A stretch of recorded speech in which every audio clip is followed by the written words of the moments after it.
زیرا زمانی بود تو هم راه رفتن میتونستی، من هم قامت بلند خم میکردم و دستی ترم میگرفت. و این روز مرا در بستر مرگ دیدی، برای مرگ من گریه نکرد. چرا؟ زیرا روز مرگ برای تو هم میاد.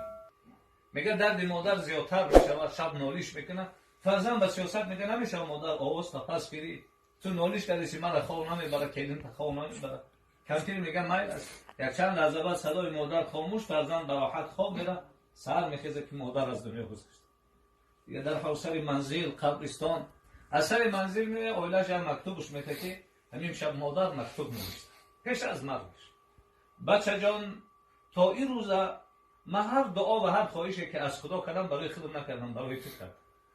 لیکن این شب دیدم که طاقت شنیدن آوازی من ندارم. امشب آخرین خواهشم از خدا، همیشه برای خودم نمیکنم، برای تو میکنم. خداوند جان مرا بگیره که تو آرام خواه روی و دیگه تو را ناراحت نکن. لا حول ولا قوة الا بالله. مادر به مرگ خود راضی است، اما به ناراحت شدن فرزند راضی نیست.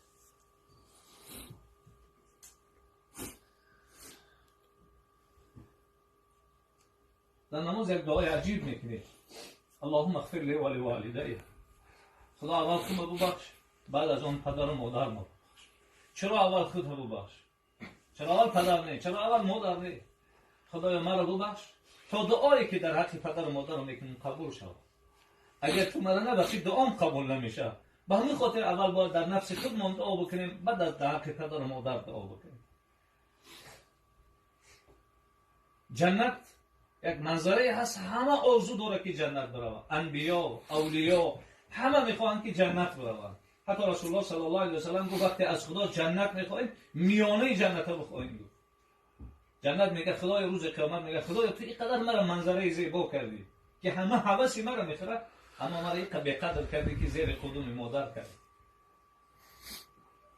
دوزخ میگه خدایا تو مرا خلق کردی که من انسان گناهکار نیست و نابود کنم، اما یک بار پدر یا مادر در حق فرزند دعا میکنه تو از دوزخ خلاصش کنی.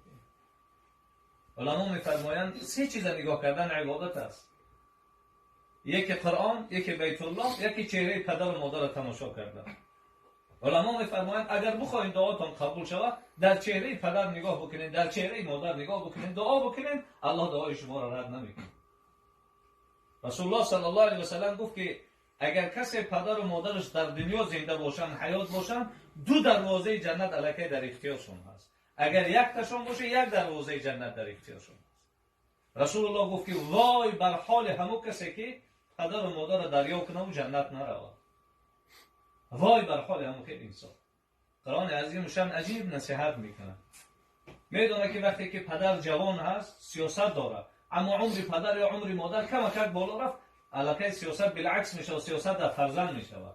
قرآن عظیم شان نصیحت میکنه که ای مسلمان، زمانی شو پدری تو یا مادری تو کلانسال شو و محتاج به تو شو، خطیب که صحبت کردن در جواب اما اوف نگو.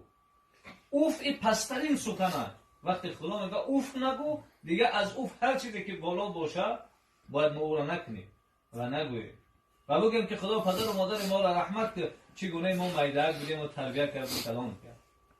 الله رب العزت میگه وقتی جنح، در پیش پدر خط پهلوان نگی، بازوهات شکسته بگی.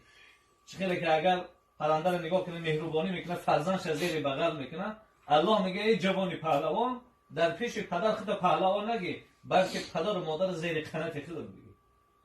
بعضی علما قنات ترجمه به پایانداز میکنن، میگه در پیش پدر و مادر مثل پایانداز باش، سرخم باش. الله رب العزت چه نعمت بزرگ برای ما و شما داده است. پدر و مادر خیلی یک نعمت بزرگه.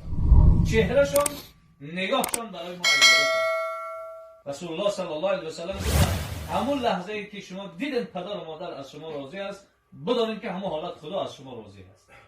و اگر